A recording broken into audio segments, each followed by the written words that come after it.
Hi and welcome to Winners Corner. This Sunday we have one of the finest races all year at Östersund racetrack. The UET Trotting Masters Final takes place in race 10. And of course we also offer a V75 round to this great sports day.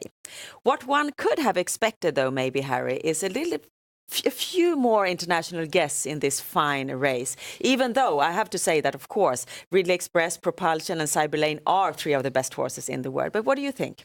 Yes, I think this field is amazingly strong. But just as you said, there are possibly two exceptions, Bold Eagle and Aubryon de Gers. If those two were in the field, I would say it's the greatest field we've ever seen in the last 10 years. And that I really mean. This is a world-class field. And the nice thing about it is, the favourites are all Swedish, and that really shows how strong Swedish harness racing is. I've said for a long time, as a South African, Swedish harness racing is the best in the world, and make no mistake about it, they are. We'll get back to that race in a little while, but for now we start in race 5, which also equals the start of the V75 round. It's a race for mares, and it holds that held 6 horses, but now since number 5 Double Exposure got scratched, only 5 horses left. But you've managed to find something of value for us despite that fact. Yes, the favourite is a strong favourite. There's no question about it. In Toto Sund, I think, will win this. But I looked for something that could come second and give us a good payout for the Quinella. And even although it's a small field, I've been watching Gin Weasley. The form is rising all the time. And the race she did last time, she's definitely going to be there in the second place, I see it. And a good Quinella there, maybe 4 or 5 times the money. And that's good value in a five horse field. Certainly is. So we start off there with a Quinella bet suggestion on horses. Number 1 in Toto Sund and number 3, Gin Weasley. And with that, we turn the page to race 6, which equals the second leg in the V75 round. And here I know that you're going to give us another show bet. Tell us about it. Yes, it's a horse too that I followed a long time, and I know that Per Lindruth, it's Donna's Am, number 8. I followed this horse, and I know that Per Lindruth holds this horse very, very high. It just hasn't blossomed out completely. But have a look at this race. He's starting to show what we all knew he had, and that's capacity. He carries on fighting to the line, and I see him as a really, really good show bet in a very big field, and we'll get a really good payback. Very well, thank you for that one, Harry. And we stick with the show bets, but now we move to race 7.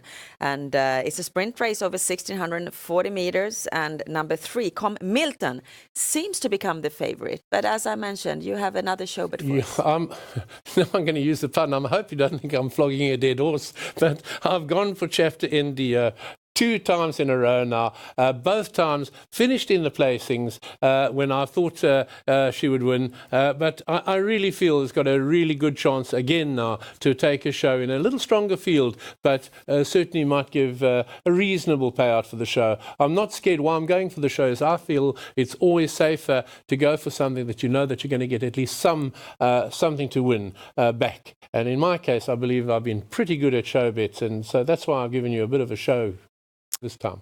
A show bet there in race 7. And now we move on to the daily double, and we have it in races 10 and 11 as usual. And DD1 is the big event of the day, the UET Trotting Masters Final. 2 million Swedish crowns to the winner.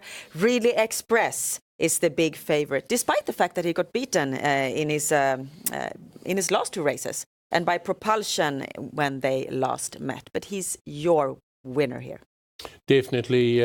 I've had reports from the stable. We watched this phenomenal race. There are no losers here. Propulsion gets up on the line. We're watching Ridley Express with Mercontio on the inside. What a battle. I mean, you can't honestly say that is not world class. And Ridley Express disappointed the 2 weeks after, but the stable felt that everything was okay with Ridley Express, but maybe it had taken out more than they had expected. It was a yielding track, that 3,140 Orbistura, and he needed time to recover.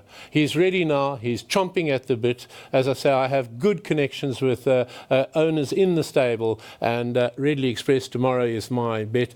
Interesting to note too that Bjorn Goop is driving, and I thought, why isn't Guillaume Mercontio driving? There's a very, very good reason. They're preparing for the Prix de l'Amérique to win it again, which Bjorn Goop won. Guillaume Mercontio, I feel for him, but Bjorn Goop will probably be driving in the Prix de l'Amérique. That's the reason. Okay, then, and we move on to the second leg in the daily double. It holds 15 mares behind the gate, and Eubank number 7, Romance Amok. How come? Because Jurgen Contio's up. Yes, Jurgen Contio, Tim and Emus. This is a really top-class filly. It's an open fillies race. You've got to choose one or many. And I've gone for 7, Romance Amok. And I think we could have a romantic evening together when we get the double. And here we see that your daily double system for this Sunday contains one combination. The V75 round this Sunday, it holds some pretty big favorites, and let's check out, Harry, how you make use of them on your V75 system. We can see that you have 3 bankers. We've already talked about 2 of them. That is number 1 in Totosund and number 3 Ridley Express. Please tell us something about your third banker, number 1, quite right in the 5th leg. Yes, it's certainly not a favourite by any means. Bjorn Goop up there as well. He's in phenomenally good form. I've looked at quite right here. We see him winning very easily, and I think I'm quite right in selecting him. Although, as I say, I don't deny there are favourites like Dardanos in the same race, Kimby Crown, but I think quite right shown me enough, and he's got a really good draw, and that's really what makes it for me. The only race left now that we haven't talked about is the 4th leg, and it's a race for cold-blooded horses over full distance. 12 of them gathered behind the gate. And from taking a look at your system, we see that you think that this is a tricky one to solve. A very tricky race to solve, and as you can see, I've taken quite a few. Art Nokver is obviously the favourite. 2 Brew Viking is definitely one I'd include. 10 BW Studer. You can carry on. I mean, you can take them all. One that I don't want you to leave out is number 5 Fender. Whatever you do, don't leave that one out of your system. And 1 Pave Fax is also an upset. 980 combinations for this Sunday's V75 system. Our website is swedishhorseracing.com, and with that we wish you the best of luck with your bets to this Sunday, but more than anything, enjoy this fabulous race day at Östersund Racetrack. Bye-bye.